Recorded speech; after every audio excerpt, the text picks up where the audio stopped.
Hello, this is Esteban of Bad Dog Agility. Welcome everyone to our first Facebook Live broadcast. So first, before we get started, please give me a like, a thumbs up, a heart or something to let me know that you can actually hear my voice. We want to make sure we iron out any technical difficulties. This is the first time we've done something like this. All right, so today we're going to talk about the most common mistake that we see people making when they're doing their front crosses. And before we get to showing you that mistake, we're going to show you a little bit about the front cross. So basically, when you have a front cross, two things are going to happen for your dog. Your dog is going to start on one side and end up on your other side. The second thing is your dog is going to turn at least a little bit. We've set up a sequence here. I'm going to take you through it very quickly. We've got this purple jump as number one. The dog is going to come around number two, and then the handler is going to execute a front cross and take two choices. One this way, and the other is to front cross and go this way. And so the mistake that I often see is with people's footwork. Now, we did get some great questions before this Facebook Live, and we will be addressing those at the end of the session. Today, we're going to focus on this footwork. And so when we're switching a dog, let's say we're starting with the dog on the left, I like to count our steps in 1, 2, 3, 4. Left, right, and let me walk through it with you. As we take our dog over purple and they commit to this blue, we start with the left leg here. Dog is on the left. This is our first step. We've got left, right. Most people start the rotation here as their dog is taking off. Left, and now is the critical, what I like to call power step. We're going to power forward in the direction that we want to take our dog. We'll either go this way, or if we're front crossing here, we power step this way. And it is this last step that is so important, this power step. It really sets the line, and it's going to make your dog turn very tightly to whichever obstacle that you want to go to. Now, let me show you the mistake that everybody is making. I've made it, you've probably made it, and you see this happen every weekend. A handler comes in here, they start their front cross, and they stop their front cross because they're trying to get their dog right here. They'll wave their hand at a dog. They'll move backwards. You'll often see a hop step that looks something like this.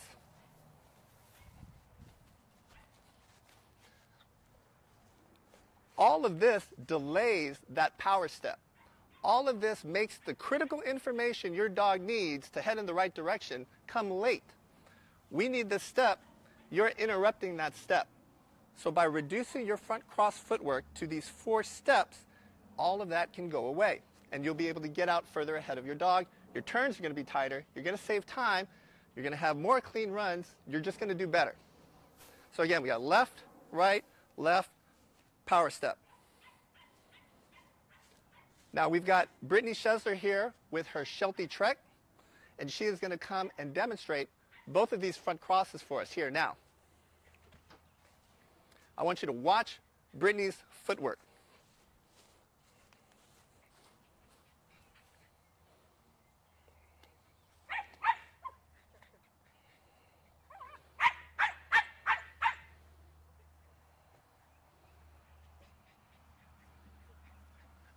Very nice.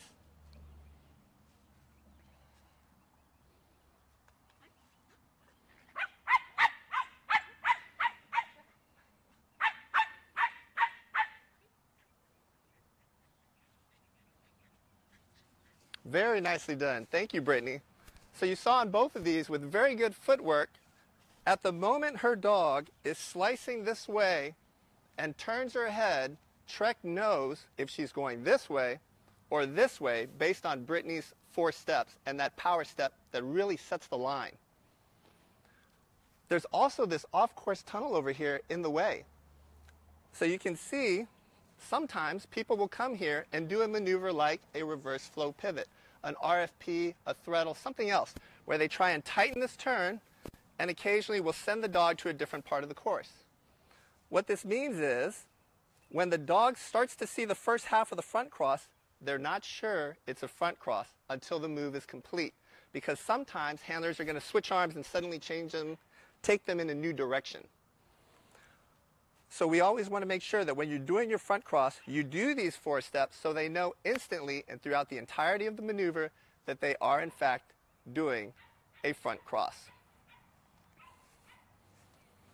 All right, and that's what we have for you today for this Facebook Live session. I'm going to get to a couple of questions that people had earlier in the chat. I think one was from Crystal. She was saying that when she does her front crosses, she often gets in her dog's way. Well, you can see that with the good footwork, Brittany was able to stay out of her dog's way. As Trek committed to this jump over here, Brittany was already stepping in the direction that she wanted the dog to go. And so she's out of the landing zone. And it doesn't matter where Brittany is going or how close she happened to be to the jump. She's safely out of the dog's way because she steps through. She's not waiting in the dog's space. Sometimes you will see people do that. It doesn't mean that 100% of the time their turns are going to be bad or they're not going to do well in that spot. But when you do this footwork, in general, you're going to be able to get further ahead, have a clearer signal to the dog, and they'll know better where they are headed. So, Crystal, I think this footwork will really help you stay out of your dog's way. Another question we got, I believe, was from Judy, and she had a question about her hands. Sometimes you hear from instructors, use your hands more. Sometimes use your hands less. Well, what should you be doing with your hands on these front crosses? And in my opinion, it probably doesn't matter too much. It is very dog and handler dependent. I personally like to use my hands a lot. My upper body will commit a dog, say to this jump, even as my lower body begins to move in the direction that I want it to. So that even if the dog is far away, I can start moving my upper body, or lower body, keep my upper body up just for that split second, so I'm not dropping the hand too soon, opening up, and then suddenly pulling my dog into the gap between these two jumps. And then I can finish out my front cross. So you're going to see a lot of that in handling nowadays, where people are going to commit with the upper body, even though their lower body is starting to go and do something new. You can also use this on a rear cross as well, committing with the upper body arm, even as your legs take them in a new direction. There are a lot of people who are not quite as emphatic with their hands, and that's also totally fine. Remember, there are a lot of people in agility, some people who have no arms or are missing an arm or have had a debilitating injury or a stroke and don't have function of one or both of their arms. And they're able to do agility very, very well. There are numerous cues that your body is giving off. Eye contact, shoulder rotation, even your legs and your feet. It's a common convention, a way of thinking where people say that small dogs tend to focus a little more on the handler's feet and legs, whereas large dog people will look more at the hands and the face. I don't know how much of that is true, but it's just something else that you might also hear. So hopefully that answers your question. I think it kind of depends on your style of handling. And I don't think that there is a really wrong answer here. But certainly the style of agility that I'm running today, right now, does involve quite a bit of hand and arm use, and I'm fairly emphatic with those. So this Facebook Live is something that we're going to try and get out every week. We're going to try and have a new training topic, and we want it to be driven by you, the audience. Questions that you have, put them in the comments. Possible topics you want to learn about in the future, put them in the comments, and so we can line some of these up. We don't want to have an experience where we're just telling you what we think and driving this all one way. We want some interaction, some feedback, so we can help you get better at agility and enjoy the sport. Ruth wants to see the footwork again. Okay, Ruth wants to see the footwork again. Let me give you two awesome drills for you to do. First, you can do this right now. Everybody can stand up in front of their computer. I'm going to demonstrate it, and then you can go ahead and do it, or at your office, or wherever you happen to be looking at your phone when you probably shouldn't be looking at your phone. Okay? So you're going to step. This is your start. Dog's on the left. Step, step, step, and step. And now I've gone basically the full 360. Okay? So again, it's 4 steps. 1, 2, 3, 4. Power step. And then you can practice it both sides. You're going to find that you're a little bit weaker on one side. So that's actually my good side. So now I'll have my dog on right. 1, 2, 3, 4. That's your 4-step footwork at the jump. So this is first step, 2, 3, power step in this direction, 4. Another version of this drill you can do, instead of taking those little steps that you're taking right there in the office, you can go and practice big bounding steps. And this is what you see a lot of handlers do to cover massive distance in shows. So if you've ever seen really athletic people do this, right? You're starting here with the dog on the left, and you're going to take these big steps. 1, 2, 3, 4. And you want to see how far you can get with just 4 steps. And I can make it almost all the way across this box. So that's just something else that you can practice. All of this footwork can be done without the dog, and that's what's so cool about this. A lot of people want to do so much of agility with the dog, but nowadays, a lot of agility comes when you're preparing, studying course maps, studying techniques, practicing your footwork, and watching videos without your dog. It makes you a better trainer. It makes you a better handler. So when you get with your dog, you're making fewer mistakes. Your dog is enjoying the game more. Their rewards are happening more frequently because they're right more often, because now you've got that footwork right. Okay? All right. Are there any other questions?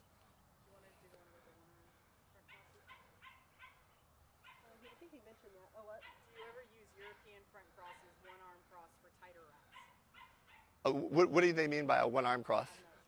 I'm not sure exactly what you mean by that. I think it's fine, certainly, to do a lot of front crossing at the wing. So let's say that we're going to wrap.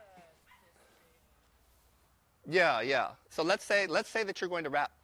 The footwork is still basically going to be the same. So let's say we got a dog coming on the line from blue to purple, and let's say people are going to meet their dog over here. So it's kind of like a partial front cross, a lead-out front cross. The footwork's going to be the same, such that as the dog's committing, you want to turn and then give this power step in whatever direction that you're going to take, right? So the handler that moves backwards in little steps and then opens up is losing a little bit of advantage to the handler that immediately turns and powers to whatever the next thing is. Same thing if I'm going to come here and I want to wrap and go back. So this is a very common exercise we teach all our baby dogs. We come in and stop, show our deceleration. It creates a wrap behavior. As my dog is engaging with this jump, I just turn. So left, so here's my left, right, left, power step. And it doesn't have to be at the wing. If my dog is really fast and ahead of me, let's say I'm here and they're about to take off, I go ahead and stop. Left, right, left, power step. And they're going to wrap that beautifully and power back this way. But the thing they're going to see when their head comes around that wing is my body facing this way, me running in this direction, and they know exactly where to go. There's no question, because if I stay here and I do this, maybe I'm one of those handlers that's going to send them this way. Maybe I'm going to do this and go to the tunnel.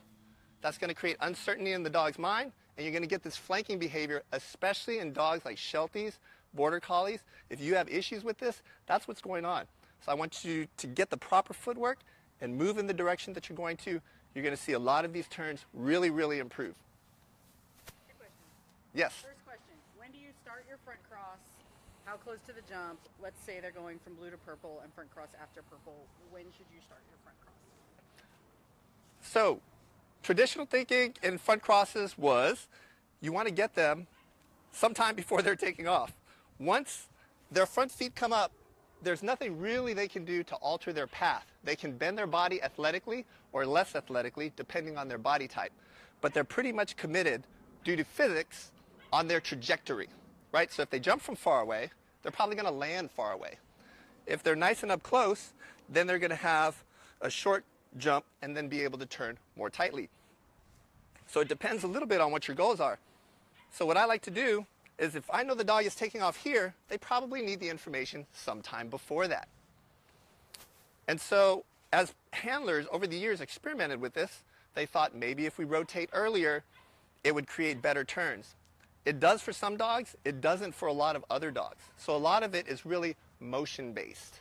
So that's something that wasn't really part of the footwork talk today. But one benefit of having that really good footwork is you see that there's a change of direction, right? And that change of direction is going to help you create that really good turn and help you with the timing. So the short answer is, I like to say, if the front feet are coming up here, they need the information at least one stride before, preferably a little before that. But I'm not quite sure, unless you are using distance and lateral handling and a lot of verbal skills, that you can do it, say, several obstacles in advance. That's probably a little too soon. So, for example, on this one, as the dog is somewhere in here, I'm already going to be doing my turn. So as the dog comes up, somewhere in this area, about to take off, I'm already turning out such that this step is happening as the dog is over the bar. I don't really want to be too much later than that. Sometimes it happens. Sometimes you get stuck, you're over here, the dog is taking off, but as long as you got this good power step, even if you're way back here, it's very clear which way the dog needs to go. If I'm this way or this way, even if I'm close to this jump. Again, all those problems happen when you do this hop step, and now it's very unclear because I'm open to the dog. It's very unclear where the dog is going to go next. They're not 100% sure. So hopefully that helps you with that. This is kind of a related question. If you send the dog over the first jump and want to pick them up with a front cross and power forward from the second jump, where would you try to be when you pick them up? This is kind of a line, the foot cross. Yeah. So what do you mean? Where are you trying to be as your dog is coming up over that bar doing your front cross? You can be wherever you need to be. It totally depends on where you're coming from and where you're going. In general, I like to be toward the next obstacle. So let's say I'm going 1, 2, 3, and I'm going to front cross in here. Generally speaking, I want to be as close to this jump as possible as my dog is engaging or jumping over the purple jump. Can I come here and do my front cross here? Certainly. Compared to my version of myself that's over there, that guy's got an advantage. He's further down the course. And so generally, I always want to be wherever the next obstacle is. If they're wrapping back on a 180 here, I don't mind hanging back to do my front cross because I'm going in this direction. And the original front cross that you did, you have to get the 180 first, and that's your limiting factor. Right. So let's say I'm doing a course and my dog is way ahead of me. Okay? So I'm stuck here. My dog is already over there about to take off for that blue jump. This is where I have to do my front cross. So I'm going to commit them here, left, right, left, and now here's my power step in this direction for this jump. And they're going to have the exact same path. Let's say I want to come over here. They're taking off, left, right, left. This is where people get really tempted to wait and try and bring their dog around, but you want to keep moving out of the way and step forward. So I'm going to end up over here. You can see how because I'm behind, I can't be anywhere near that jump. So the position doesn't quite matter as much. That's why the footwork is helpful. We're going to demo one more time for the people that missed the dog running part. Okay, that's perfect. So Brittany's going to come out here with Trek again. Trek's a 12-inch dog. Just ran at Westminster. Been to tryouts. Great little dog. Just 2 years old. Just 2 years old. 3 years old. 3 years old. Just turned 3. My apologies.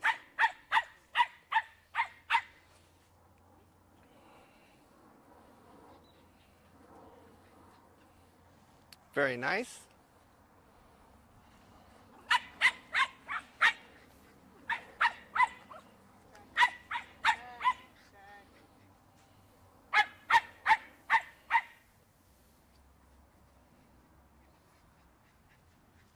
Very, very nice. Of the two front crosses, I think the trickier one for a lot of dogs, especially people who have difficulty with front crosses and get wide turns, is going to be the second one here. Dogs are going to look really hard at this tunnel. So I think that was a very good demonstration. But hopefully now you guys can see how getting that good footwork is going to get you where you want to go sooner, get the information to your dog sooner. You're going to get tighter turns, fewer off courses, less confusion, and for those of you who get a lot of flanking, you're going to see less of that as well. All right, that's going to do it for this Facebook Live session. Thank you so much for joining us. I really enjoyed it. If you have questions or you're watching the replay of this, go ahead and put your questions in the comments. We will be looking at those comments and getting ideas, hopefully, for future broadcasts. We're going to try and get this done once a week at a more or less consistent time and day. And thank you for joining us.